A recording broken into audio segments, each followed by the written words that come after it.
a young explorer who is here to encourage you to love the Earth.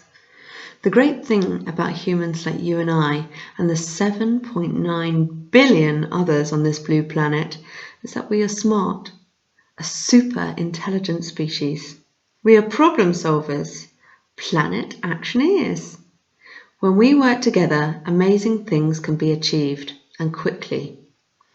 We have technology at our fingertips and the ability to solve the climate change problems of the future. So let's get together and do it. Today we are going to go travelling, exploring the 7 continents to see the effects of climate change and have a think about how we can make a positive impact. Can you name all 7 continents? First, let's think about Europe. Just this year we have had severe floods across Europe, and we are likely to get more storms and flash flooding in future years. But what can we do about it? Thankfully, we have some super clever people in the Met Office who study our climate and can make sure we know when big storms are going to be happening, so we can be really prepared. We have already put in place loads of clever things to stop flooding, both natural and man-made. Big flood barriers like the Thames Barrier in London, the 2nd largest flood barrier in the world, was put in to stop big floods causing damage to the capital city. It has been used far more than expected, almost 200 times in 30 years. A continent with a bit of a different problem is Africa. This huge landmass has lots of different types of land, but one of them is desert. Some countries in Africa are dry and sandy and are becoming more desert-like as conditions become hotter and the rain less predictable. Learning how to grow plants for food successfully in drier conditions means people are more resilient to changes in the climate. In areas of Asia, such as Bangladesh, sea level rise is a big problem as much of the country will be underwater in a matter of decades. As the polar ice caps melt and the average temperature rises, the sea level will get higher. It is important that we all learn about climate change and the change we can make to our lifestyles to improve this and prevent the effects of climate change. Longer and hotter dry seasons mean that the large forests of North America become really dry and flammable. In recent years, wildfires in states like California have become more serious, destroying houses and habitats in its path. Using renewable energy sources like power from wind or the sun instead of sources of energy that are using up the Earth's resources without replenishing them is a positive action which limits our contribution to climate change. In South America, home of the Amazon rainforest, deforestation is a large problem.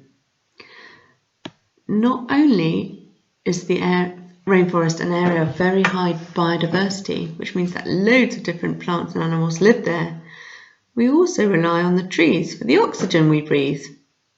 The Amazon rainforest is the largest rainforest in the world, but it is being cleared by humans for cattle farming, wood production, and all sorts of other things, removing indigenous communities from being able to look after the forest sustainably and habitats where creatures live.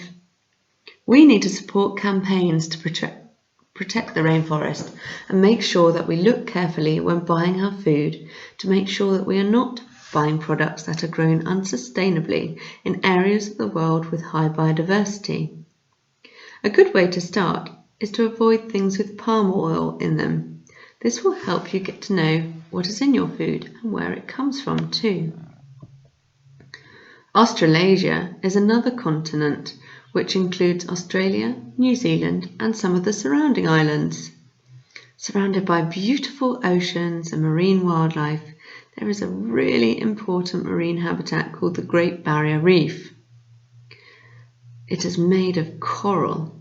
Coral is a living organism that helps to protect coastlines from storms and erosion, as well as being an important ecosystem for lots of wildlife, and it has many benefits for people too. Being careful about where our food comes from can be a bit tricky. so it is worth trusting certified food, such as fish certified by the Marine Stewardship Council, chocolate certified by the Rainforest Alliance, and British food with the red tractor symbol on it. It can be fun to look out for these when you are shopping. Antarctica is the 7th and final continent. A harsh, icy place where only the most specialist creatures can survive in winter. As the planet gets warmer on average, the amount of sea ice has got much smaller, and the cold water that it has turned into is starting to change the currents in our oceans.